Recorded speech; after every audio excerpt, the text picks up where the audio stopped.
Hello, diarrive, bonjour, and welcome to History and Language with Seán Thomas Kane. My name is Seán, and today we're going to be talking about the English second person pronoun you.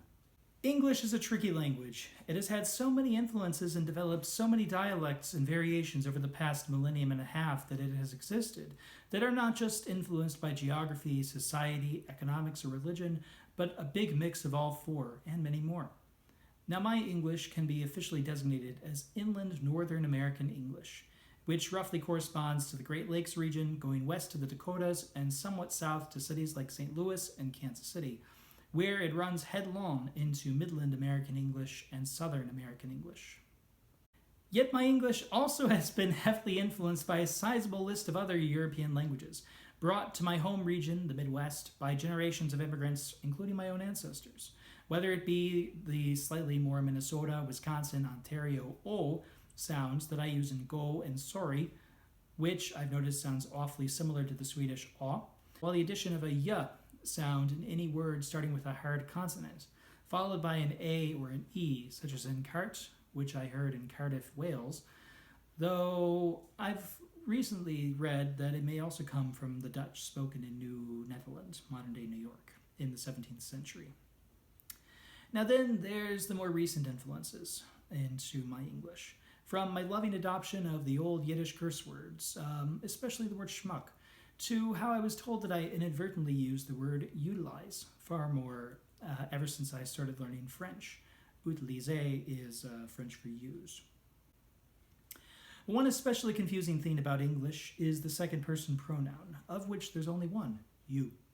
It's not like French, which has tu for the singular and informal, and vous and formal, or Irish, which has tu and shiv for the singular and plural, respectively. We used to have more variety in second-person pronouns in English.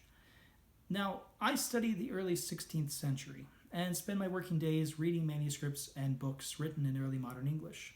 Back then, English had thou, sometimes spelled T-H-O-W, for the singular informal, and you, sometimes spelled Y-O-W for the singular formal. And then there was also ye for the plural. At that time, English was written phonetically, so thou and you were pronounced with the same vowel at the end, as we use in you, Y-O-U, today. Yet, by the American Revolution, thou, had largely disappeared from common use in English, surviving most recognizably in the Church of England and through older poets and authors like Shakespeare and Chaucer. So today we have you and only you. It's singular and plural, formal and informal. In academic writing, especially as a historian, we're strongly advised to avoid using you, as well as the first person pronouns I and we. Academic writing is about the most formal form of English today. By using only the third person, he, she, and it is impersonal and distant from the reader. This is one element of the attempt amongst us historians at being objective. Despite all the certainty that there is only one you in English, I've noticed this is starting to change. You is gaining an informal variant again, only this time it is not the now antiquated thou, do, thou. Rather, the frequently used ya seems to be gaining traction as an informal version of you, one that we can use with our families and friends, but one that I wouldn't use with a boss, a professor, or another official.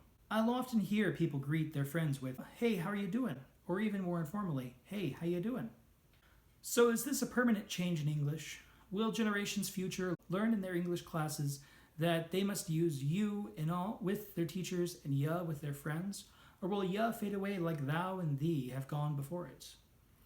Granted, while this is primarily an American English phenomenon, with the advent of the internet and with how much easier it is getting to travel internationally, ya could spread across the English-speaking world as an American export like jazz, barbecue, and baseball.